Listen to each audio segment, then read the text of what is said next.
düne kadar ve bugün ne kadar Müslüman olarak şehit olmuşlarsa hepsinin cenaze namazına niyet ediyoruz.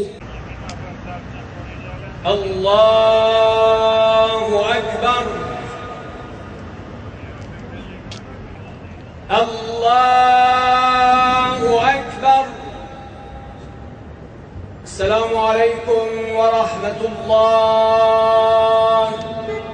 Esselamu Aleyküm ve Rahmetullah. أعظم الله أجرنا وعزانا وغفر الله لأمواتنا ولروح شهداء أمة الإسلام والقرآن. الفاتحة مع الصلوات.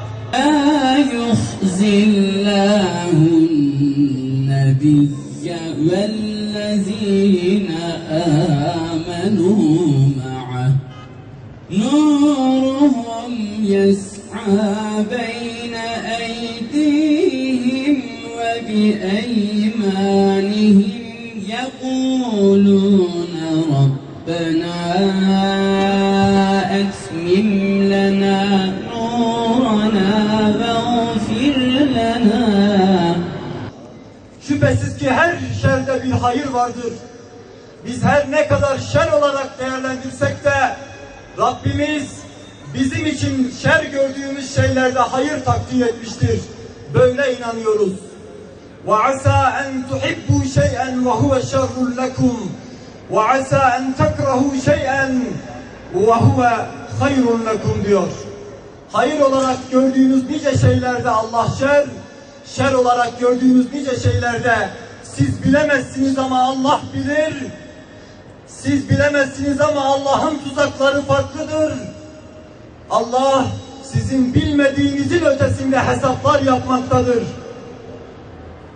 Bugün bu katliam olmasaydı, bugün kardeşlerimiz kıyımdan geçilmeseydi, biz bu Müslümanlar bu araya nasıl gelecektik?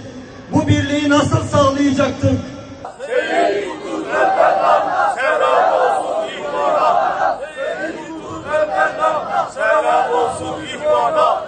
Zamanın faciaları türlü türlüdür. Zamanın dert ve kederleri türlü türlüdür.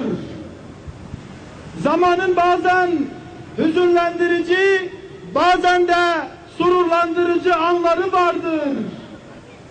Bütün dert ve kederlerin, bütün acıların, bütün hastalıkların dermanı vardır.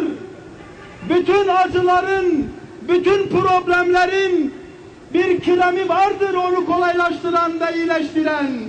Ama bugün itibariyle Müslümanların ve İslam'ın başına gelen dert ve musibetler için yeryüzünde herhangi bir krem, herhangi bir derman, herhangi bir ilaç bulunmamaktadır gayri şehadet. Biz şunu bileceğiz ki zulmün son bulması öyle kolay değildir. Şehitler verilmeden, o yolda canlar feda edilmeden, annelerin yüreği dağlanmadan, babalar kendi elleriyle evlatlarını toprağa gömmeden, zindanlarda onlarca, yıllarca yatılmadıkça, açlık, susuzluk çekilmedikçe felaha erilmeyecektir. Biz bunu bileceğiz. Bileceğiz ki eğer biz şeriat istiyorsak, eğer biz ilahi kanunu, ilahi yasayı istiyorsak, eğer Allah'ın kelimesinin en yüce kelime olmasını istiyorsak ve bu davanın şahitleri olmayı istiyorsak, şunu çok iyi bileceğiz ki tarihin hiçbir zamanında şehit verilmeden, zindanlarda yatılmadan, gözyaşları akmadan, gözyaşlarından, kandan, seller oluşmadan böyle bir şey gerçekleşmedi. Allahümme ehdina fîmen hedeyt ve afina fîmen afeyt. Fâsikîn alel münâfikîn fî kulli mekânin ya Rabbel âlemîn. Ya Allah, Ya Allah, Ya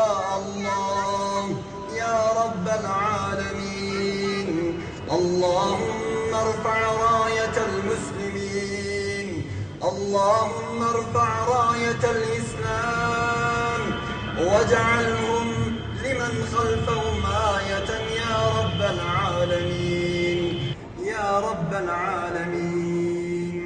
اللهم اعط لهم النصرة والعزة والغلبة والقبة والقوة والهيبة في قلوب المؤمنين يا رب العالمين.